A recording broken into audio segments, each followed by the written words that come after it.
Hi guys, this is the last part of my little segment on surrounding yourself with a healthy, high vibe support system.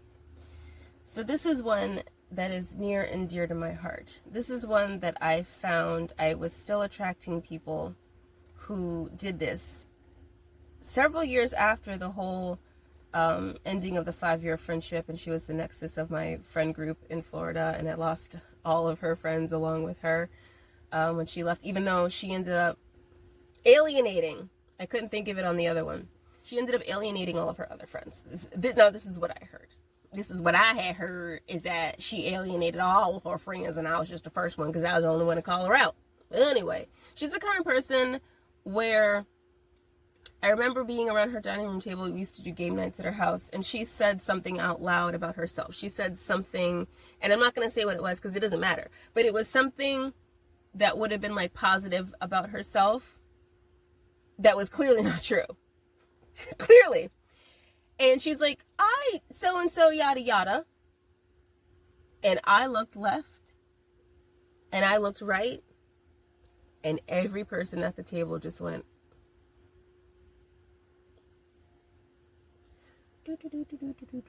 anyway. And I was like, really? I'm gonna be the asshole? I'm gonna be the one to tell her that you are not in any way, shape, or form, yada yada, 1, 2, 3, whatever I just said. You are absolutely not that thing that you just claimed to be.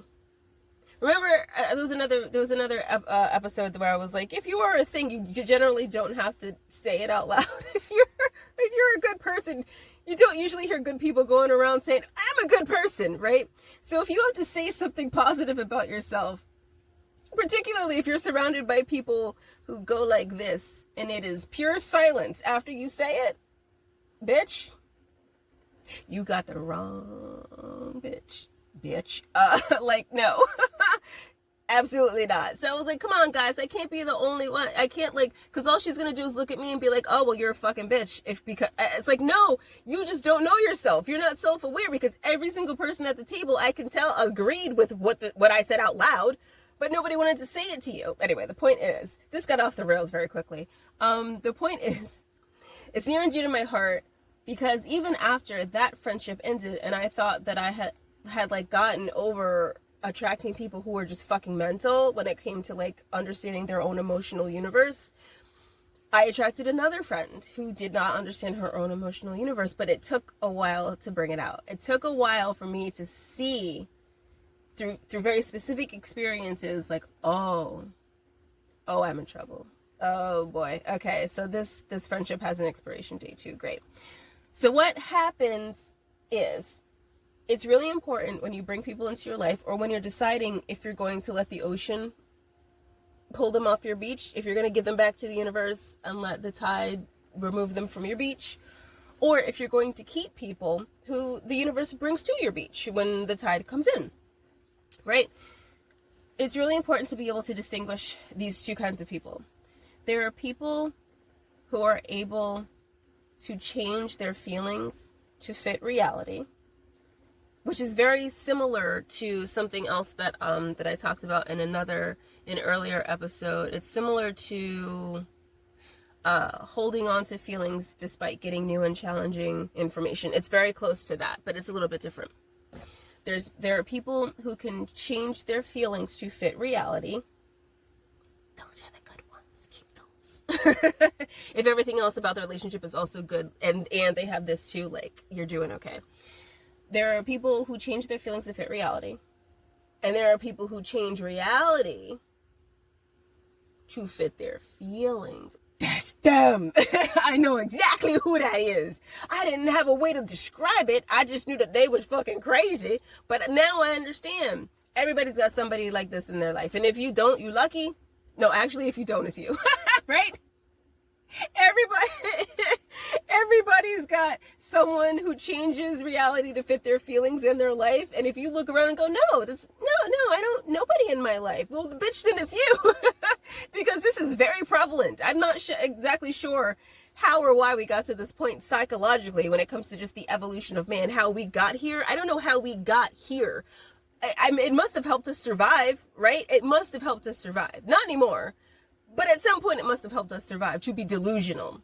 But anyway, yeah, keep people in your life, as long as the other stuff works too, who are able to look at reality and go, okay, that's reality. That's what's happening. I gotta change my feelings. Because something here is not working, and if something's gonna change, it's gonna be the way that I feel.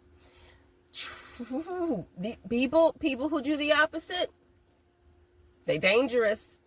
You better get them. You better go get your boy. Because people who change reality to fit their feelings are fucking dangerous.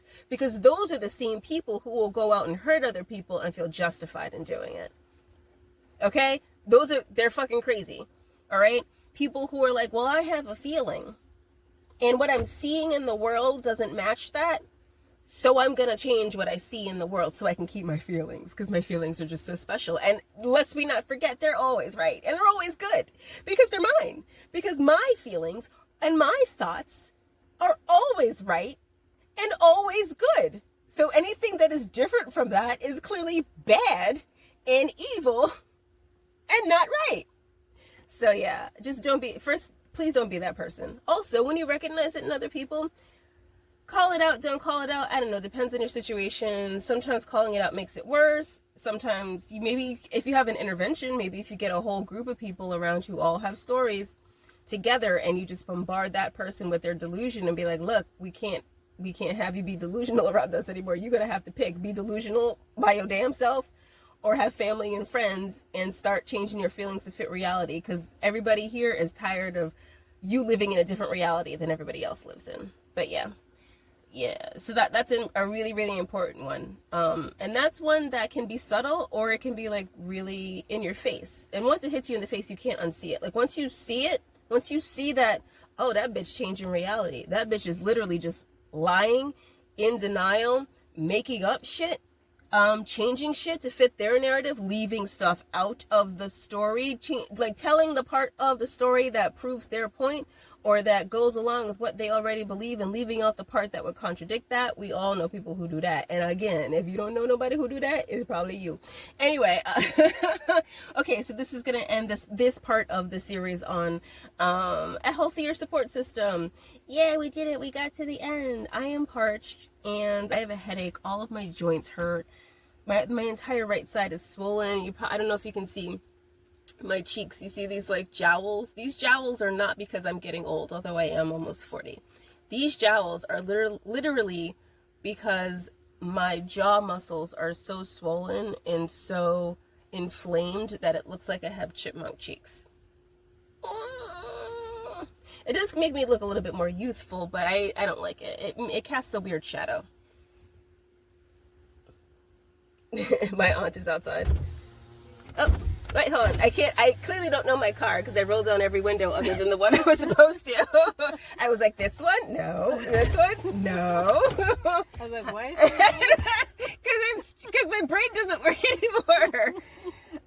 I'm recording my little things that I do in the car out here. Okay. So you're gonna say your voice is gonna be in the video. Oh no. It's just your voice. Nobody's looking at you. Carry on. Okay. I'll see you. I'll be downstairs. Have a good night.